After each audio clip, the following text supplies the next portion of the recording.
Hello दोस्तों, welcome to the layman वे, जहाँ पे हम यूपीएससी प्रिपरेशन से रिलेटेड आपके की कंसेप्ट को क्लियर करते हैं। और दोस्तों, हमारा मकसद ये है कि हम ज़्यादा से ज़्यादा लोगों तक क्वालिटी एजुकेशन पहुँचा पाएँ, ताकि वो लोग जिनके पास रिसोर्सेज की कमी है वो भी आगे बढ़ें और इस देश में कुछ अच्छा करें। और आप भी हमारे साथ हमारी जर्नी में जुड़ सकते हैं इस वीडियो को लाइक करके, शेयर करके और चैनल को सब्सक्राइब करके। तो ज़्यादा से ज़्यादा लोगों तक ये वीडियो पहुँचाइए ताकि हम मिल के कुछ डिफरेंस क्रिएट कर पाएँ। और अगर आपको कोई भी हेल्प की ज़रूरत है तो आप हमको कमेंट सेक्शन में बता सकते हैं। आपको फ्री मटेरियल और फ्री कोर्सेज जाके हमारी वेबसाइट पे मिल जाएंगे www.thelaymanway.com, और हमारे टेलीग्राम ग्रुप पे भी मिल जाएंगे, जहाँ पे हम डेली एमसीक्यूज़ और डेली मोटिवेशन लेके आते हैं ताकि आपकी मदद हम कर सकें यूपीएससी को क्लियर करने में। तो चलिए आज का लेक्चर स्टार्ट करते हैं और आगे बढ़ते हैं। Hey everyone, welcome back to the course and a very good evening to all of you. तो चलिए अपना लेक्चर आगे कंटिन्यू करते हैं, जिसमें हम 2019 के क्वेश्चंस को डिस्कस कर रहे हैं। And let's move ahead and see this new question. तो ये पैटर्न्स पे क्वेश्चन है। क्या बोल रहा है ये पैटर्न पे कि ऐसा कोई पैटर्न है, ये दिया हुआ है and we have to find कि इस लेटर में क्या क्या आएगा और मतलब कैसा कुछ पैटर्न बनेगा। तो ऐसे क्वेश्चन में क्या क्या करो ना, ऐसे क्वेश्चन में एक बार देख लिया करो कैसे कि एक बार नंबर ऑफ डिजिट ये जो हैं वो काउंट कर लिया करो, कितने हैं, 1 2 3 4 5 6 7 8 9 10 11 12 13 14 और 15। अब इसमें 15 लेटर्स हैं और हमको पता है पैटर्न कब बनेगा कि जब कोई चीज़ रिपीट कर रही हो। तो देखो इसमें रिपीटिशन किसका हो सकता है। 15 लेटर्स हैं, हमको पता है कि कोई चीज़ रिपीट करेगी तो बार बार आएगी वो चीज़, है ना। तो कोई मल्टीपल पे आएगी तो 2 का क्या पैटर्न रिपीट हो सकता है, नहीं हो सकता क्योंकि ये 15 है ना। तो अगर 14 होता तो इसमें 2 का हम सोच सकते थे। क्या 3 का हो सकता है, 3 का हो सकता है 3 3 ये करके 3 3 ये करके 5 बार रिपीट हो रहा हो, है ना। तो ये हो सकता है 15 आ जाएगा। फिर दूसरा क्या पैटर्न हो सकता है, 4 का हो सकता है, नहीं हो सकता है। 5 का हो सकता है 5 इंटू 3 हो सकता है। 5 का कोई पैटर्न हो, पर्टिकुलर पैटर्न वो रिपीट कर रहा हो, है ना, उसी टाइप का पैटर्न आ रहा हो, तो 5 का हो सकता है। फिर 6 का हो सकता है, 7 का हो सकता है, नहीं हो सकता। 8 का हो सकता है, नहीं हो सकता। फिर मतलब बस यही पॉसिबिलिटीज़ है हमारे पास, 2 3 और 5 का मतलब रिपीटिशन हो सकता है। तो हम पहली बात तो इसमें ऑप्शंस भी चेक कर सकते हैं, ऑप्शन चेक करके भी आप कर सकते हो। अब आप ऑप्शन चेक करो इसमें कि भाई 2 2 का कुछ हो रहा है क्या, 2 2 का कोई रिपीटिशन हो रहा है।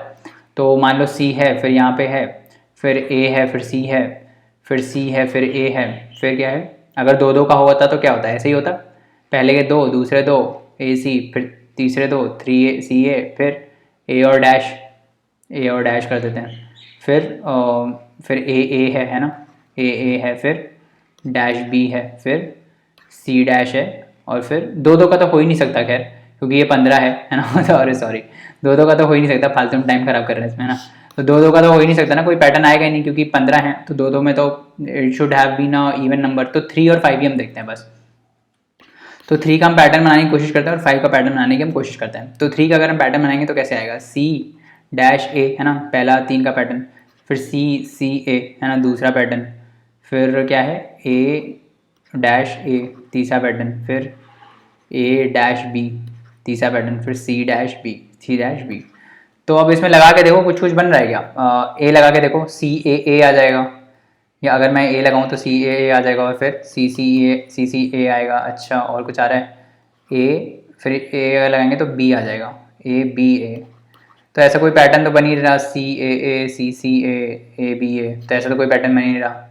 चलो इससे नहीं बनना, दूसरे से देख लेते हैं, सी बी बी से देख लेते हैं।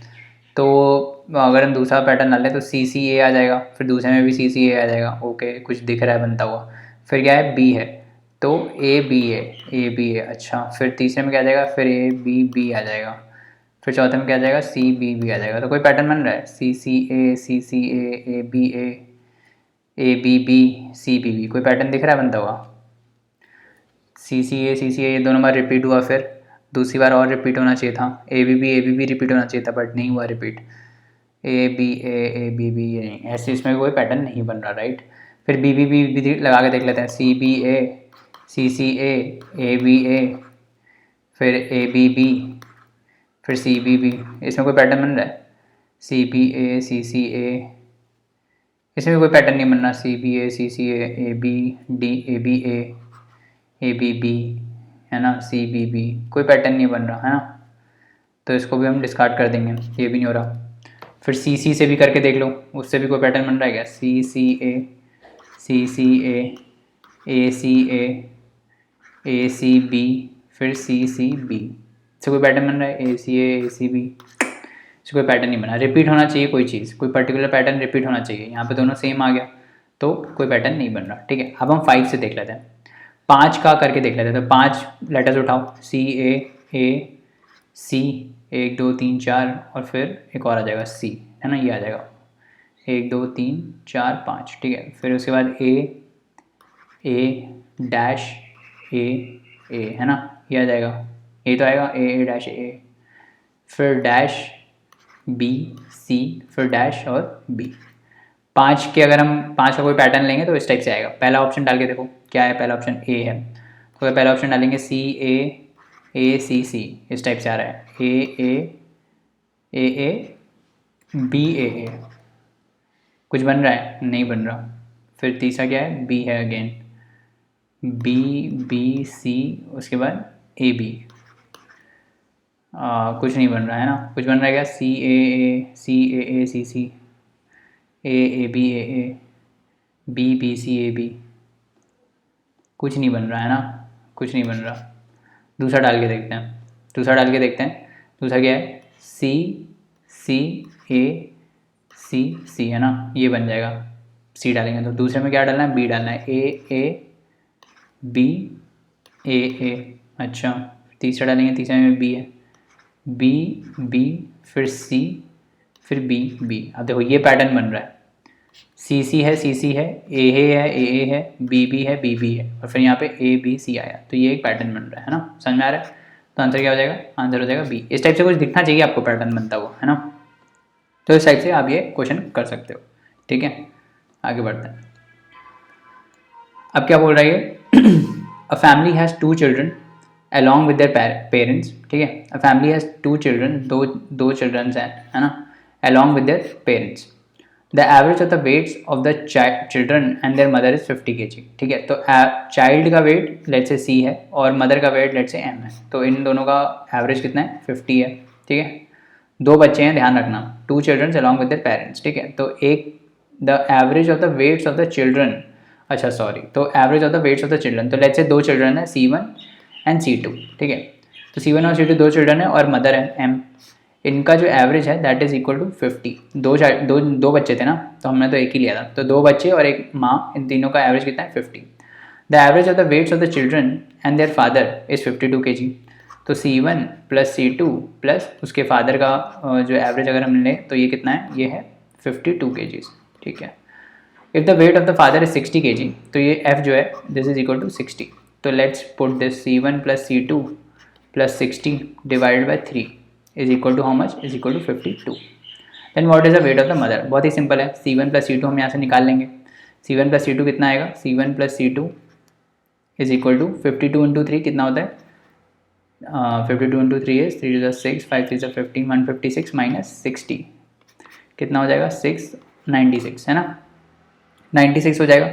C1 प्लस C2 कितना आ गया? 96 आ गया। फिर हम C1 प्लस C2 को यहाँ रख देंगे, तो 96 plus M by 3 is equal to 50 कितना आ जाएगा? 150 फिर M कितना आ जाएगा? 150 माइनस 96 कितना आ जाएगा? 150 माइनस 96 454, है ना। कितना वेट आ जाएगा? 54 kg। सिंपल है, बेसिक मैथ्स है, बेसिक एवरेजेस और मैथ्स है, ठीक है। आगे बढ़ते हैं। Suppose you have a sufficient amount of रूपी currency in 3 denominations, ₹1, 10, ₹50। In how many different ways you can pay a bill of 107 rupees. ये ऑलरेडी मैं डाउट क्लियरेंस वाले सेशन में क्लियर कर चुका हूँ। हमारे एक एस्पिरेंट का डाउट था ये, तो वो ऑलरेडी मैं इस चीज़ में डिस्कस कर चुका हूँ। उसको इस क्वेश्चन को मैं अलग से आई पोस्ट, है ना। तो डाउट क्लियरेंस करके एक आई पोस्ट अ वीडियो, ठीक है, उसमें सेम क्वेश्चन डिस्कस किया हुआ है, ठीक है। सेम क्वेश्चन ही है, 2019 का ही क्वेश्चन है वो, तो सेम क्वेश्चन डिस्कस किया हुआ है। So will not waste time on this, क्योंकि उसमें हमने डिस्कस ऑलरेडी किया हुआ है। तो आई विल अपलोड अगेन इस वीडियो के साथ I will upload that doubt clearance video also, तो उसको भी आप देख लेना, ठीक है। तो इसको हम दोबारा डिस्कस नहीं करते हैं ना, वाई टू वेस्ट टाइम। तो आगे हम बढ़ते हैं नेक्स्ट क्वेश्चन पे। शॉर्टेस्ट डिस्टेंस क्या है? शॉर्टेस्ट डिस्टेंस की बात करते हैं। जैसे हमने क्वेश्चन देखा था कि डायरेक्शंस पे आते हैं और फिर ऐसा होता है कि भाई शॉर्टेस्ट डिस्टेंस बताओ कैसा है ना, तो वो वाले क्वेश्चन भी हम देख लेते हैं। तो अभी ये क्या बोल रहा है कि A started from his house, ठीक है। अब ए अपने घर से स्टार्ट किया and walk 20 metre towards east, ठीक है। तो ऐसा करते हैं, ए का घर बना लेते हैं सबसे पहले तो, ठीक है। ए का घर बना लेते हैं, ए का घर लेट से ये है, ठीक है। तो ए ने स्टार्ट किया and walked 20 metre towards east, ठीक है। तो ये नॉर्थ है ना, ये साउथ है, ये वेस्ट है ना, और ये ईस्ट है, ठीक है। समझ में आ गया। तो अब यहाँ से ये 20 मीटर ईस्ट पे गया, तो लेट से 20 मीटर यहाँ कर लेते हैं, यहाँ तक गया है 20 metre. Where his friend B joined him, यहाँ तक ये गया। अब यहाँ पे इसको बी ने ज्वाइन कर लिया, यहाँ से बी ने ज्वाइन कर लिया। They walk 10 metre in the same direction, फिर यहाँ से ये लोग यहाँ तक चले 10 मीटर सेम डायरेक्शन में, तो 10, यहाँ पे बी है, यहाँ पे ए है, ठीक है। उसके बाद क्या हुआ, ए टर्न लेफ्ट, तो यहाँ डायरेक्शन है, ये डायरेक्शन है चल रहा है, ठीक है। तो लेफ्ट क्या होगा, लेफ्ट ये वाला होगा। तो ए टर्न लेफ्ट, ए यहाँ चला गया, और बी राइट चला गया, बी टर्न राइट, ठीक है। And they travel 2 metre and 8 metre respectively, तो ये चला यहाँ से कितना 2 मीटर, और ये यहाँ से चला कितना 8 मीटर, ठीक है। अब ये ऐसे डायरेक्शन में, ये वैसे डायरेक्शन में। Again B turn left to travel 4 metre, अब यहाँ से ये लेफ्ट फिर से गया, तो इसका यहाँ पे लेफ्ट क्या होगा, लेफ्ट ये होगा, ठीक है। तो he turn again 4 metre left, ठीक है। यहाँ से चला गया बी, इधर आ गया। Followed by 5 metre to his right to reach his office, अब यहाँ से इसने राइट लिया, यहाँ से राइट क्या होगा यहाँ पे, तो यहाँ से राइट इसने कितना लिया 5 मीटर। यहाँ पे इसका ऑफिस है, बी का ऑफिस किधर है, इधर है, ठीक है। उसके बाद ए टर्नड राइट, यहाँ से इसने राइट लिया, ये जो 2 मीटर इसने चला था है ना, ये 2 मीटर जो इसने ए ने चला था, यहाँ से इसने क्या लिया, यहाँ से इसने राइट लिया 12 मीटर, तो यहाँ से इसने 12 मीटर टूवर्ड्स राइट लिया टू रीच हिज ऑफिस, तो यहाँ है ए का ऑफिस। अभी क्या बोला, what is the shortest distance between the two offices, तो अभी ए और बी के बीच में आपको शॉर्टेस्ट डिस्टेंस निकालना है, ठीक है। क्या निकालना है, शॉर्टेस्ट डिस्टेंस। तो अभी कैसे निकालोगे शॉर्टेस्ट डिस्टेंस, क्या होगा शॉर्टेस्ट डिस्टेंस, तो ये होगा ऐसे करके इधर से इधर तक, है ना, इधर से इधर तक होगा ये डिस्टेंस, करेक्ट। तो अभी हमने देखो देख लिया कि ये ऐसा बन रहा है। अब हम इसको ना सिमिलर चीज़ को इधर बना देते हैं, ठीक है, ताकि ये थोड़ा हौच पौच कम हो जाए, ठीक है। फिर से हम थोड़ा देख लेते हैं। तो यहाँ से गया था ये ए था इधर, है ना, यहाँ से ये 20 मीटर गया था इधर, ठीक है, 20 मीटर गया था। फिर यहाँ पे बी मिला था इसको, फिर ये लोग 10 मीटर और गए थे, ठीक है। उसके बाद ये इधर मुड़ गया था, है ना, A turn towards left, B turn towards right, तो ए इधर गया था, है ना, ए इधर गया था 2 मीटर, ठीक है, इधर आ गया था। फिर बी इधर आ गया था, कितना गया था ये बी गया था, बी टर्न राइट 8 मीटर चला था इधर से, ठीक है। उसके बाद बी टर्न टू लेफ्ट, हाँ B turn to left, B इधर टर्न किया था 4 मीटर, ठीक है। फिर 5 मीटर टू हिज राइट, फिर यहाँ से ये गया था 5 मीटर इधर, ठीक है, टू रीच हिज ऑफिस, यहाँ था इसका ऑफिस। और ये कितना चला था, ये 12 मीटर इधर चला था, है ना, ये 12 मीटर चला था टूवर्ड्स हिज राइट, है ना, टू रीच हिज ऑफिस। तो ये पूछ रहा है कि ये जो ए का ऑफिस है और बी का ऑफिस है, यहाँ पे बी का ऑफिस है, इन दोनों के बीच में डिस्टेंस क्या है। तो डिस्टेंस होगा ये जो बना रहा हूँ ना मैं line, this is the distance, ठीक है, this is the shortest distance, ठीक है। इसको जोड़ देते हैं, this is the shortest distance. कैसे निकालोगे, तो शॉर्टेस्ट डिस्टेंस पाइथागोरस थ्योरम लगाना पड़ेगा आपको। इसको थोड़ा एक्सटेंड कर देते हैं, इधर की तरफ थोड़ा एक्सटेंड कर देते हो, ये ट्राइंगल बन जाएगा, ये एक राइट एंगल ट्राइंगल बन जाएगा। तो ये कितना है 4, ये भी कितना होगा 4, ये टोटल कितना था 12 था, टोटल 12 था, 12 माइनस 4 बचा 8, तो ये कितना हो गया 8 हो गया, दिस इज़ 8। और ये लेंथ कितनी है, दिस इज़ 8 + 2, दिस इज़ 10, ठीक है, ये वाली लेंथ 10 है, और ये कितनी है 5, तो ये टोटल कितनी हो गई 15। यहाँ से यहाँ तक कितना हो गया टोटल 15 हो गया, करेक्ट। तो ये ट्राइंगल बन गया बेसिकली, अगर आप देखोगे, ठीक है। इस ट्राइंगल में क्या है, ये राइट एंगल ट्राइंगल है जिसमें दिस इज़ 8, ठीक है, this is 15 and we have to calculate this. तो कैसे निकालोगे, 15 स्क्वायर + 8 स्क्वायर का अंडर रूट, है ना, पाइथागोरस थ्योरम नॉर्मल। 15 से कितना होता है 225, 8 8 64, 5 + 4 9, 289 आएगा यहाँ से। 289 का अंडर रूट कितना होता है, 289 का अंडर रूट दैट इज 17। तो आंसर कितना आ गया 17। सिंपल क्वेश्चन था, ठीक है, आगे बढ़ें। चलो अभी रीजनिंग के क्वेश्चन देखते हैं। क्या बोल रहा है ये, consider 2 statements S1 and S2 followed by a question, ठीक है। तो अब देख लेते हैं क्या बोल रहा है। P and Q both are prime numbers, okay, P + Q is an odd integer, is PQ an odd integer, तो आपको बताना है कि पी एन क्यू जो है, पहला स्टेटमेंट क्या बोल रहा है, P and Q are prime number, दूसरा बोला P and Q are odd integers. तो अगर P and Q let say odd integer है तो हम कुछ ऑड इंटीजर के एग्जाम्पल ले लेते हैं, 3, 5, 7 है ना, 9 और क्या हो सकता है 11 है ना, 13, फिर 15, 17 ऐसे कर करके आते रहेगा। ठीक है, is P Q an odd integer. अब पी क्यू अगर कोई और दो नंबर्स हैं पी और क्यू, अगर उन दोनों का जो प्रोडक्ट है वो अगर ऑड होगा, ठीक है, वो अगर ऑड होना है तो हम कितनी स्टेटमेंट, इन दोनों में से कितनी स्टेटमेंट्स को यूज़ करके हम वो बता सकते हैं। तो हम दूसरी स्टेटमेंट देखते हैं, P plus Q is an odd integer. तो अगर पी प्लस क्यू एक ऑड इंटीजर है तो लेट से 3 और 5 हो नहीं सकता, 3 और 7 हो नहीं सकता, 3 और 9 नहीं हो सकता क्योंकि 12 आ जाएगा, 3 और 11 नहीं हो सकता क्योंकि 14 आ जाएगा। तो अगर कोई दो नंबर हैं, अच्छा एक चीज़ हमने इसमें गलत कर दी कि हमने ये सारे ऑड नंबर ले लिए, ठीक है, तो वो हमने गलत कर दिया। तो हम पी और क्यू को नॉर्मल नंबर देते हैं, 1, 2, 3, 4, 5, 6, 7, 8, 9, 10 ऐसे कर करके नंबर्स हैं। ठीक है, इनमें से बोल रहा है, अब पी और क्यू इनमें से कोई है, ठीक है, पी और क्यू इनमें से है, हमको ऐसा पी और क्यू बताना है कि जो पी इंटू क्यू जो है वो ऑड नंबर आना चाहिए। तो पी, अगर पी भी ऑड है और क्यू, अगर पी प्लस क्यू एक ऑड इंटीजर है तो क्या पी क्यू ऑड इंटीजर होगा? पी प्लस क्यू ऑड कैसे हो सकता है? मान लो पी मैंने 1 लिया, क्यू मैंने 2 ले लिया, तो पी प्लस क्यू 3 आ गया, 3 ऑड इंटीजर है। पर क्या पी क्यू जो है वो ऑड इंटीजर है? 2 इंटू 1 नहीं है, ऑड इंटीजर नहीं है, है ना।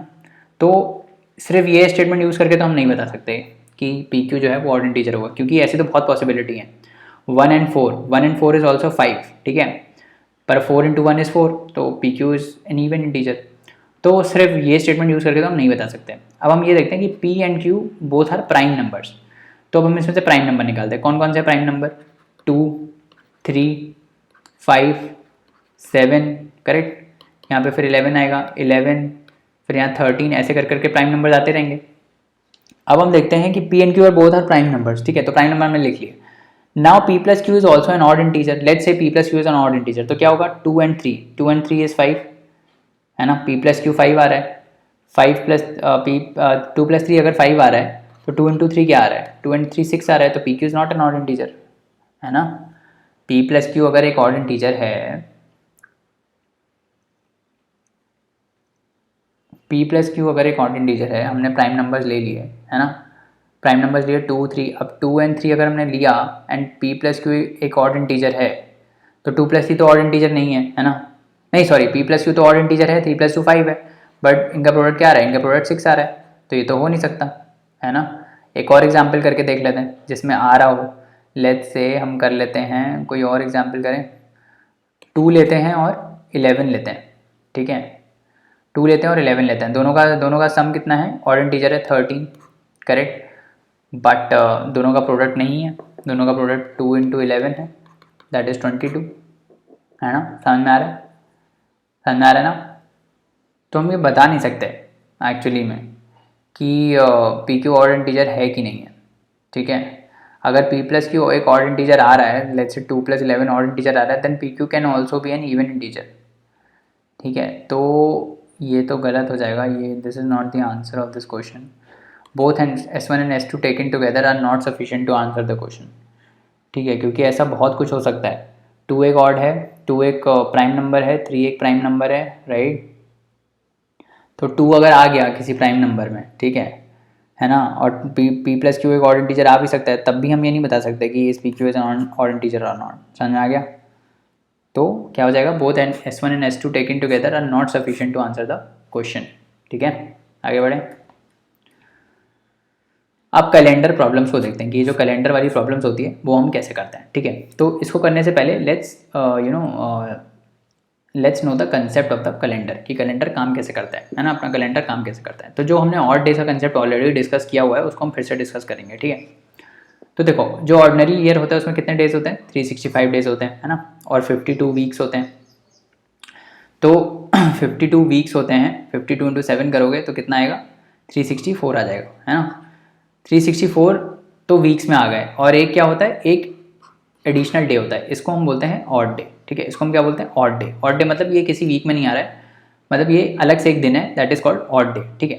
तो अगर मान लो मंडे से, वैसे पहले बेसिक कंसेप्ट देखते हैं, पहले बेसिक, एकदम ही बेसिक से समझाता हूँ।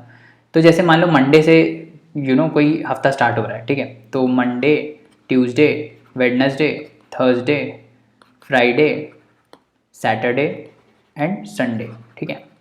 तो 1 2 3 4 5 6 7, समझ में आ गया। 7 दिन का वीक होता है। पहले बेसिक से समझो, एकदम बेसिक से। 7 दिन का वीक होता है। लेट्स से पहला दिन मंडे है, ठीक है। तो जो अगला वीक स्टार्ट होगा, जो 8th डे होगा, that would also be Monday, ठीक है। समझ में आया, that would also be Monday. तो अगर मैं ये बोलूँ कि मेरे पास 8 दिन है, ठीक है, आई हैव 8 डेज, है ना। अगर मेरे पास 8 दिन है तो इसको मैं 7+1 लिख सकता हूँ, ठीक है। 7+1 लिख सकता हूँ, जिसमें 7 डेज का एक वीक हो जाएगा और एक एडिशनल डे होगा। तो ये जो एडिशनल डे है that would start from the same day जो कि ये हफ्ता स्टार्ट हुआ था। तो अगर ये हफ्ता मंडे से स्टार्ट हो रहा है तो जो 8th डे है that would also start from Monday. समझ में आ गया, इतना कंसेप्ट समझ में आ गया कि अगर 8 दिन है मेरे पास तो 7 दिन का एक वीक होगा और उसके बाद एक दिन एक्स्ट्रा होगा, और ये एक दिन एक्स्ट्रा वही दिन होगा, वही डे होगा जो ये वीक जिससे स्टार्ट हुआ था। समझ में आ रहा है। अगर ये वीक मंडे से स्टार्ट हुआ था तो ये मंडे हो जाएगा, जैसे कि मैंने यहाँ देखा, जैसे मैंने आपको यहाँ बताया कि अगर 1 तारीख मंडे थी तो 8 तारीख अगेन मंडे होगी, है ना। अगर वो ट्यूसडे से स्टार्ट हुआ होता तो ये 8 तारीख ट्यूसडे होती। फिर समझ में आ रहा है, ये कंसेप्ट ध्यान रखना कि ये 8th क्या होता है, ट्यूसडे होती। इतना समझ में आ गया। अब देखो, अब दूसरा कंसेप्ट भी देख लेते हैं कि जो मंथ्स होते हैं, जनवरी, फरवरी, मार्च, अप्रैल, मई, जून, जुलाई, अगस्त, सितंबर, अक्टूबर, नवंबर एंड दिसंबर, इसमें हम डेज भी देख लेते हैं। तो जनवरी में कितने डेज होते हैं, 31 होते हैं। फरवरी में 28 होते हैं अगर नॉन लीप ईयर है, और 29 होते हैं अगर लीप ईयर है। तो इसमें एक बढ़ जाता है अगर लीप ईयर होता है। फिर अगेन जो मार्च होता है उसमें 30 होते हैं, अप्रैल में 31, मई में 30, जून में 31, जुलाई में 30, 30, ओ सॉरी गलत हो गया यहाँ पे, जस्ट अ मिनट, गलत हो गया। एक मिनट इरेजर ले लेते हैं, यहाँ से ये गलत हो गया है ना। यहाँ से ये जो है इसको हम हटा देंगे, ठीक है। ये अल्टरनेट होते हैं but let's see it again. तो 31, 28, 29, फिर यहाँ पे 31 again. March is 31, April is 30, May is 31, है ना, June is 30, July is 31, and यहाँ पे ब्रेक होता है, यहाँ पे अगस्त इज़ अगेन 31। तो ये ध्यान रखना, यहाँ दोनों सेम होते हैं, जुलाई एंड अगस्त अगेन दोनों 31 डेज होते हैं। सितंबर इज़ 30 अगेन, फिर October is 31, November is 30 again and December is 31। तो स्टार्ट होता है 31 डेज से और एंड भी होता है 31 डेज से, ठीक है। बीच में कहाँ पे डिस्क्रिपेंसी, देखो वैसे ऑल्टरनेट है, 31 ऐसे कर सकते हो, 31 30 31 30 31 30, बट फरवरी में 28 29 ये तो सबको मालूम होता है ना। और जुलाई जो है, जुलाई और अगस्त इन दोनों में 31 31 होते हैं। तो यहाँ पे ब्रेक आ जाता है, ठीक है, 31 31 एंड देन अगेन 30 31 30 31। तो ये एक बेसिक कंसेप्ट दूसरा है, ठीक है। तो इसमें क्या होता है कि जनरली जैसे मान लो हमको क्वेश्चन करने लेते हैं, इसमें क्वेश्चन कैसे आते हैं हम ऑलरेडी पहले भी डिस्कस कर चुके हैं। इसमें क्वेश्चन कैसे आते हैं, डेज पे आते हैं कि भाई मान लो यहाँ पे जैसे हमने एक क्वेश्चन डिस्कस किया था 5th मंडे वाला, है ना, 5th मंडे वाला डिस्कस किया था ना एक क्वेश्चन।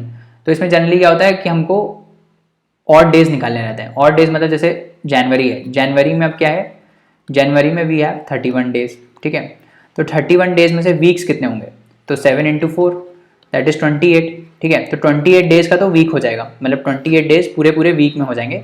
इसमें बचेंगे 3 डेज एक्स्ट्रा, है ना, 28 × 3, 28 + 3, ये 3 डेज पे गेम होता है। इन 3 डेज पे जो है पूरा क्वेश्चन बनता है। तो हमारा बेसिक जो काम होता है ऐसे क्वेश्चन में करने का, वो ये होता है कि नंबर ऑफ ऑड डेज निकाल लो आप, नंबर ऑफ ऑड डेज निकाल लो, जहाँ से डेट स्टार्ट हो रहा है से लेकर जहाँ डेट एंड हो रहा है, स्टार्ट से लेकर एंड तक नंबर ऑफ ऑड डेज निकाल लो। फिर जनरली हम इसमें क्या करते हैं, हम इसमें ऑड डेज निकालने के लिए क्या करते हैं, total number of days calculate करते हैं, ठीक है। तो total number of days calculate करते हैं, उसको 7 से डिवाइड करते हैं, और फिर जो रिमाइंडर आता है that is number of odd days. तो जैसे मान लो मैं नॉर्मल ईयर की बात करूँ, ये 31 28 वाला, इसमें टोटल कितने होते हैं, 365 डेज होते हैं, है ना। इसमें टोटल होते हैं 365 डेज, ठीक है। तो टोटल 365 डेज जब इसमें होते हैं, ठीक है, तो इसको हम 7 से अगर हम डिवाइड करें तो कितना आएगा, 7 5 से 35, है ना, 6 में 5 गया 1, 15, 7 2 14, ठीक है, 7 2 14, 5 में से 4 गया 1 आता है, राइट। तो 1 हो गया रिमाइंडर। तो this 1 is a odd day. Odd day का क्या मतलब है कि ये जो 52 और डेज हैं ये तो वीक्स में है ना, ये तो वीक्स में है, मतलब 52 वीक्स हैं, सॉरी ये 52 वीक्स है, मतलब पूरे के पूरे वीक होगा, जैसे मंडे टू संडे वाला वीक होगा, ठीक है। और फिर एक दिन एक्स्ट्रा बच जाएगा इसमें, ठीक है, एक दिन एक्स्ट्रा बच जाएगा इसमें, है ना। तो वो एक दिन क्या होगा, एक दिन हो जाएगा ऑड डे। तो हमको जनरली क्या करना रहता है कि दो डेट के बीच में हमको निकालना रहता है क्या, हमको निकालना रहता है नंबर ऑफ ऑड डेज, ठीक है। क्या निकालना रहता है हमको, नंबर ऑफ ऑड डेज। फिर हमको निकालना रहता है कि वो जो है क्या बोलते हैं, वो जो डे है वो क्या होगा, ठीक है, ये निकालना रहता है, ठीक है। तो ये होता है कंसेप्ट हमारा। अब हम देख लेते हैं ये कि क्या बोलते हैं, हम कैलकुलेट कैसे करते हैं। तो सो फॉर एग्जाम्पल ये 1 जनवरी इज ऑन संडे, ठीक है, दिस ईयर, देन 7 जन इज सैटरडे, ठीक है। तो वो संडे से स्टार्ट हो रहा है, अगर कोई भी लेट्स से 1 जनवरी संडे, तो Sunday, Monday, Tuesday, Wednesday, Thursday, Friday, Saturday, ठीक है। तो ये पूरा एक वीक हो गया, है ना, 7 डेज का पूरा एक वीक हो गया। फिर जो 8th डे है that would start from Sunday again, ठीक है, that would start from Sunday again, ठीक है। तो ये हो गया। अब देखो लीप ईयर में क्या होता है, लीप ईयर के केस में क्या होता है, लीप ईयर के केस में एक दिन एक्स्ट्रा ऐड हो जाता है। हमने देखा था ना कि लीप ईयर के केस में क्या होता है, 28 डेज नहीं होता है, 29 डेज होता है। तो ये एक दिन एक्स्ट्रा ऐड हो जाता है। तो ये जो एक दिन है ये ऑड डेज में रिफ्लेक्ट होता है, तो टोटल 366 डेज हो जाते हैं। फिर इसको हम 7 से डिवाइड करेंगे तो क्या आ जाएगा, 52 वीक्स प्लस 2 डेज एक्स्ट्रा। तो ये जो 2 डेज होते हैं ये ऑड डे हो जाते हैं, ठीक है, समझ में आ रहा है। ये 2 डेज क्या होता है, ये ऑड डेज हो जाते हैं। तो नॉर्मल जो ईयर है उसमें एक ऑड डे होता है, ठीक है, एक ऑड डे होता है। और जो लीप ईयर होता है उसमें 2 ऑड डेज होते हैं, समझ में आ गया, 2 ऑड डेज होते हैं। अब इसका एप्लीकेशन कहाँ आता है, तो जैसे मान लो मेरा ईयर है, लेट्स से कि मेरा कोई ईयर है जो 1 जनवरी से स्टार्ट हो रहा था, ठीक है, 1 जनवरी से स्टार्ट हो रहा था and that was starting from Monday, ठीक है। फिर मेरा टोटल दिसंबर तक ये जाएगा, ठीक है, 31 दिसंबर तक जाएगा। तो क्या होगा, 31 दिसंबर तक मेरे पास क्या हो जाएंगे, 52 वीक्स हो जाएंगे और एक ऑड डे हो जाएगा, करेक्ट, एक ऑड डे हो जाएगा। तो मैंने आपको बताया था कि जो वीक होता है वो तो मंडे टू संडे होगा, फिर जो एडिशनल एक डे होगा दिस वुड बी मंडे। तो ये जो एडिशनल एक डे है this would be Monday again, ठीक है, this would be Monday again, ठीक है, समझ में आ गया। अगर मैंने ये माना है कि जो ईयर है मेरा वो 1 जनवरी से स्टार्ट हो रहा है एंड 1 जनवरी वॉज मंडे, तो ये जो एक एडिशनल डे है that would be Monday again, है ना, क्योंकि ये तो वीक्स में सारा चलता रहेगा, मंडे टू संडे वाला वीक चलता रहेगा, है ना। और फिर जो ये एक एडिशनल डे है that would be Monday again. फिर जो मेरा नया साल स्टार्ट होगा, लेट्स से दिस वाज 2020, तो मेरा जो नया साल स्टार्ट होगा 2021 वो किससे स्टार्ट होगा, तो वहां पे जब 1 जनवरी होगा वो कौन सा दिन होगा, दैट वुड बी ट्यूसडे, है ना, क्योंकि 31 वाज व्हाट, 31 जो दिसंबर था, 31 दिसंबर दैट वाज मंडे, ठीक है। तो 1 जनवरी क्या हो जाएगा, 1 जनवरी जो अगले साल का 1 जनवरी होगा दैट वुड बी ट्यूसडे, समझ में आ गया, that would start from Tuesday, ठीक है। तो इन जनरल मैं क्या बोल सकता हूँ कि अगर मेरा 2020 वाला जो ईयर है वो मंडे से स्टार्ट हुआ था, तो 2021 वाला जो 2021 वाला जो ईयर है वो किससे स्टार्ट हो रहा है, ट्यूसडे से स्टार्ट हो रहा है, दैट इज 1 डे अहेड, ठीक है। ये 2020 मैंने गलत एग्जाम्पल ले लिया क्योंकि इसमें this was a leap year, ठीक है। तो मैं कोई और एग्जाम्पल ले सकता हूँ, जैसे 2021 है और 2022 है, ठीक है। तो इस केस में क्या होगा कि जो नया साल है वो एक दिन एडिशनल स्टार्ट होता है, मतलब एक दिन बाद स्टार्ट होता है। तो अगर मेरा ये वाला साल मंडे से स्टार्ट हो रहा है तो अगला वाला साल ट्यूसडे से स्टार्ट होगा, फिर उसके अगला वाला साल जो है वो वेडनेसडे से स्टार्ट होगा, फिर उसके अगला वाला साल थर्सडे से स्टार्ट होगा, समझ में आ रहा है, इस टाइप से चलता है। अगर बीच में कोई लीप ईयर नहीं आ रहा है, अगर कोई बीच में लीप ईयर आ जाता है तो क्या होगा, एक दिन और एक्स्ट्रा हो जाएगा। लेट्स से कि ये जो ईयर था 2020 वाला this was a leap year और ये मंडे से स्टार्ट हो रहा था। अगर ये मंडे से स्टार्ट हो रहा था तो इसके एंड पे 2 दिन एक्स्ट्रा होंगे, है ना, हमने देखा था ना 366 डेज हो जाते हैं, दो ऑड डेज एक्स्ट्रा हो जाते हैं। तो इन 2 ऑड डेज में एक मंडे होगा और एक ट्यूसडे होगा, करेक्ट, एक मंडे होगा एक ट्यूसडे होगा। तो जो अगला 2021 है ये किससे स्टार्ट होगा, ये फिर वेडनेसडे से स्टार्ट होगा, है ना। तो मंडे और वेडनेसडे के बीच में कितना डिफरेंस आ गया, 2 डेज का डिफरेंस आ गया, ठीक है। तो लीप ईयर अगर बीच में आ रहा है तो 2 दिन आपको ऐड करना पड़ता है, और अगर नॉर्मल ईयर है तो एक दिन बाद ही स्टार्ट हो जाता है। तो अगर इन नॉर्मल डेज में अगर मंडे से स्टार्ट हो रहा है, ठीक है, तो आगे वाला नेक्स्ट ईयर ट्यूसडे से स्टार्ट होगा, उसके अगला साल वेडनेसडे से स्टार्ट होगा। इस टाइप से ईयर्स चलते रहते हैं, समझ में आ गया, इतना समझ में आ गया। लीप ईयर में आपको एक दिन एक्स्ट्रा ऐड करना पड़ेगा। और लीप ईयर हम कैसे निकालते हैं, नॉर्मल जो भी ईयर है उसको हम 4 से डिवाइड कर देते हैं, अगर वो 4 से डिविजिबल होता है तो वो लीप ईयर होता है, ठीक है। ये तो हो गया नॉर्मल ईयर, जैसे 2020 है ना, इसको 4 से डिवाइड करेंगे तो अगर ये डिविजिबल है तो that would be leap year. But centuries में क्या होता है, सेंचुरीज जैसे जो 100 ईयर्स में आती है ना, दोज आर कॉल्ड सेंचुरीज, जैसे 1900 है ना, 2000। तो इन जो सेंचुरीज होती हैं इसमें हमको 400 से डिवाइड करना पड़ता है, ठीक है। तो अगर वो 400 से डिविजिबल है सेंचुरी तो that would be leap year, ठीक है।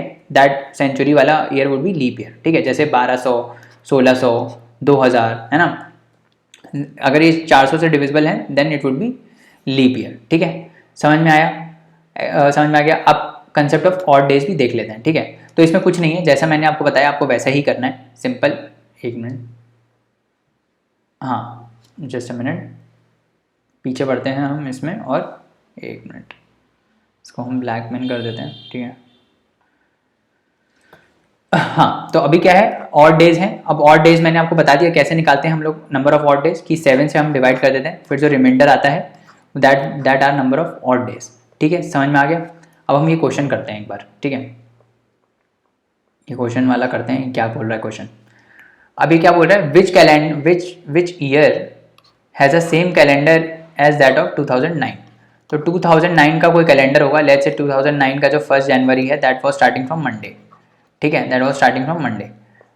अभी मैंने आपको क्या बताया कि 2010 आएगा, फिर 2011 आएगा, फिर 2012 आएगा, इस टाइप से आता रहेगा, ठीक है।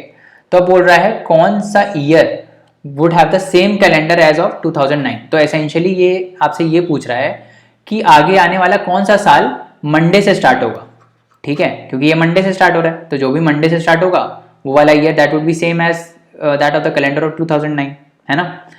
तो मंडे से स्टार्ट होने के लिए मैंने आपको बताया था, जब मैं एक साल से दूसरे साल में जाता हूँ तो मेरा एक दिन ऐड हो जाता है। मतलब अगर ये मंडे से स्टार्ट हो रहा है तो ये ट्यूसडे से स्टार्ट होगा, फिर ये ट्यूसडे से स्टार्ट हो रहा है तो ये वेडनेसडे से स्टार्ट होगा, फिर ये 2012 थर्सडे से स्टार्ट होगा। But you have to check for leap year in between. तो 2012 जो है वो एक लीप ईयर है ना, 2012 एक लीप ईयर है। तो यहाँ के बाद जो 2013 होगा उसमें 2 दिन ऐड हो जाएगा। मतलब स्टार्ट होना था ये फ्राइडे से, बट किससे स्टार्ट होगा, सैटरडे से स्टार्ट होगा, है ना। समझ में आया। इसमें 1-2 दिन एडिशनल ऐड हो गए, क्योंकि यहाँ पे तो 2 ऑड डेज होते हैं ना। तो जनरली क्या हो रहा था कि थर्सडे के बाद फ्राइडे से स्टार्ट होना चाहिए था, एक दिन बाद ही स्टार्ट होना चाहिए था, बट अब 2 दिन बाद स्टार्ट होगा, दैट इज सैटरडे से स्टार्ट होगा, है ना। समझ में आया। पहला अगर मंडे है तो दूसरा वाला आने वाला साल ट्यूसडे से स्टार्ट होगा, दूसरा ट्यूसडे, क्योंकि एक और डे का डिफरेंस होता है ना, एक और डे का डिफरेंस होता है, इसीलिए एक ये डेट शिफ्ट हो जाती है, एक डे शिफ्ट हो जाता है, ठीक है। तो 2014 वाला किससे स्टार्ट होगा, संडे से स्टार्ट होगा। देन 2015 वाला किससे स्टार्ट होगा, अगेन ये मंडे से स्टार्ट होगा। तो 2015 वाला जो कैलेंडर है that would have the same same year, मतलब same calendar as that of 2009। समझ में आ गया। इसमें कंसेप्ट ये यूज हुआ है कि एक ईयर से जब आप दूसरे ईयर तक जाते हो तो जो डे होता है that changes to the next day. अगर ये मंडे से स्टार्ट हो रहा है तो वो ट्यूसडे से स्टार्ट होगा, until and unless there is a leap year in between. अगर लीप ईयर है तो फिर एक दिन गैप करके आपको डालना रहता है। जैसे ट्यूसडे है, मान लो second 2 was a leap year, then जो अगला साल होना चाहिए था वो वेडनेसडे से स्टार्ट होना चाहिए था, बट वो वेडनेसडे से स्टार्ट ना होकर किससे स्टार्ट होगा, थर्सडे से स्टार्ट होगा, क्योंकि जो लीप ईयर होता है उसमें 2 और डेज आ जाते हैं, तो एक एडिशनल डे ऐड हो जाता है। समझ में आ गया, कंसेप्ट क्लियर है, ठीक है। चलो आगे बढ़ते हैं।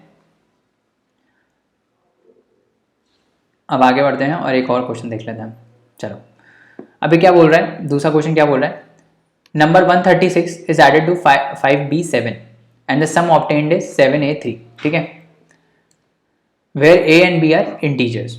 It is given that 7a3 is exactly divisible by 3. The only possible value of b is. तो इसमें 2-3 कंसेप्ट यूज हो रहे हैं। एक तो है डिविजिबिलिटी बाई 3, और एक ये है कि हम नंबर को रिप्रेजेंट कैसे करते हैं। तो कोई भी नंबर एक्स वाई जेड है, मैं आपको बहुत बार बता चुका हूँ, कोई भी नंबर जैसे एक्स वाई जेड है तो उसको कैसे रिप्रेजेंट करते हैं, 100 into x plus 10 into y plus z, ऐसे नंबर को हम रिप्रेजेंट करते हैं, ठीक है। अगर ज़्यादा नंबर है तो फिर 1000 इंटू आ जाता है, ठीक है। इस टाइप से टेंस के फॉर्म में, हंड्रेड्स के फॉर्म में हम रिप्रेजेंट करते हैं। तो this is divisible by 3। What is it, क्या लिखा हुआ है कि इट इज डिविजिबल बाय 3। तो 7a3 को हम कैसे लिख सकते हैं, 100 इंटू 7 प्लस 10 इंटू ए, है ना, प्लस 3। तो this is divisible by 3, this is a multiple of 3। समझ में आ गया। तो 700 और 3, 703 आ जाएगा, 703 plus 10a is divisible by 3, correct. समझ में आ गया। अभी हम क्या करने वाले हैं, अब इसमें क्या बोल रहा है कि 136 एडेड टू 5b7, तो 136 इज एडेड टू 5b7, ठीक है। 7 + 6 कितना आएगा, 13 आ जाएगा। 7 + 6 13 आ जाएगा। यहाँ पे क्या आएगा, 3 + 1 4, 4 + b आ जाएगा यहाँ पे, है ना। और 5 + 1 6, और यहाँ पे क्या आ रहा है, यहाँ पे 7 आ रहा है। तो इसका मतलब यहाँ पे अगर 7 आ रहा है, this is if it is 7 and this is a, अगर यहाँ पे 7 आ रहा है, 5 + 1 6, तो यहाँ पे 1 बोरो आएगा, कैरी आएगा, है ना, तभी 7 आएगा। तो इसका मतलब b + 4, क्योंकि 7 + 6 13 आया था तो 1 बोरो आया था, तो b + 4 इज इक्वल टू कुछ ऐसा नंबर होगा, है ना। ऐसे मैं निकाल रहा हूँ, कुछ ऐसा नंबर होगा। पहली बात तो ये 10 to 20 के बीच में है ना, 10 to 20 के बीच में है। और जो भी नंबर होगा, मतलब यहाँ पे a आ रहा है, a is a unit digit, है ना, a is a unit digit. तो जैसे मान लो अगर मेरा 14 आ रहा है तो 4 इज a, है ना। तो क्या मैं इसको 10a लिख सकता हूँ, है ना, 10 × a लिख सकता हूँ, 10 × a बोल रहा हूँ मैं, इसको 1a लिख सकता हूँ, है ना। इसको मैं क्या लिख सकता हूँ, 1a, that is equal to 10 + a, है ना, तभी तो आएगा ये। तो क्या आ जाएगा इससे, b is equal to 6 + a आ जाएगा, है ना। अभी पूछ क्या रहा है इसमें, the only possible value of b is, तो only possible value of b हम कैसे बता सकते हैं, a जो है वो 0 से 9 है, ठीक है, 0 से 9 के बीच में है, और जो b है वो क्या है, b इज 6 + a, है ना। b is also a digit first of all, है ना। तो a अगर 1 है तो b कितना हो जाएगा, 7 हो जाएगा। a अगर 2 है तो b 8 हो जाएगा। b मैक्सिमम 9 तक ही हो सकता है। a अगर 3 है तो b क्या हो जाएगा, 9 हो जाएगा, ठीक है। तो 7 8 9 में से कोई एक आंसर हो सकता है। तो या तो c आंसर है या तो d आंसर है, ठीक है। बट क्या है, 7a3 should be divisible by 3 also, है ना। 3 से भी तो डिविजिबल होना चाहिए ना। तो आप देख लो कि a अगर मैं 1 डालूँ, अगर 713 है, 723 है और 733 है, इनमें से 3 से डिविजिबल कौन है। तो 3 से अगर आप देखोगे डिविजिबल कौन है, तो ये डिविजिबल नहीं है, ये डिविजिबल है। 3 2 6, 3 4 3 3 1 3, और ये अगेन डिविजिबल नहीं है। तो a should be equal to 2, और अगर a 2 है तो b कितना आ रहा है, b आ रहा है 8। तो आंसर कितना हो गया, 8। समझ में आ गया कैसे किया हमने इसको। देखो सिंपल है, 136 को हमने ऐड किया किससे, 5b7 से। अगर हम इससे नॉर्मल इसको हम एडिशन करते हैं तो क्या आता है, 7 + 6 13, तो यहाँ पे आ गया 13, ठीक है। फिर 3 + 1 4, 4 + b आना था, 4 + b यहाँ पे आना था, that is equal to what, यहाँ पे आ रहा है a और यहाँ पे आ रहा है 7a3 है ना, सम ऑब्टेन्ड 7a3, तो यहाँ पे 1 आना चाहिए, तभी तो आएगा 7। 5 + 6 + 1 7, तो ये एसेंशियली क्या आना चाहिए नंबर, ये एसेंशियली 1a नंबर आना चाहिए। 1a को हम क्या लिख सकते हैं, 1a आना चाहिए ना, 1a, है ना, 1a आना चाहिए। तो 1a को हम क्या लिख सकते हैं, 10 + a, 4 + b is equal to 10 + a, b कितना हो गया, 6 + a, ठीक है। अब हमको ये मालूम है कि 7a3 should be divisible by 3 also, और b can be maximum 9, b can be maximum 9। तो a की पॉसिबल वैल्यूज क्या हो सकती हैं, a 1 हो सकता है तो b 7 आ जाएगा, a 2 हो सकता है तो b 8 आ जाएगा, a 3 हो सकता है तो b 9 आ जाएगा। अब एक एक करके a को आप डाल दो इसमें, 713, 723 और 733, इसमें से देख लो कौन सा डिविजिबल है। आपको दिखेगा कि सिर्फ ये वाला ही नंबर 3 से डिविजिबल है। तो a हो गया 2, b हो गया 8। तो this is how will approach this question, ठीक है, समझ में आ गया। चलो बाकी नेक्स्ट लेक्चर में पढ़ते हैं, है ना। तब तक के लिए टाटा, बाय बाय।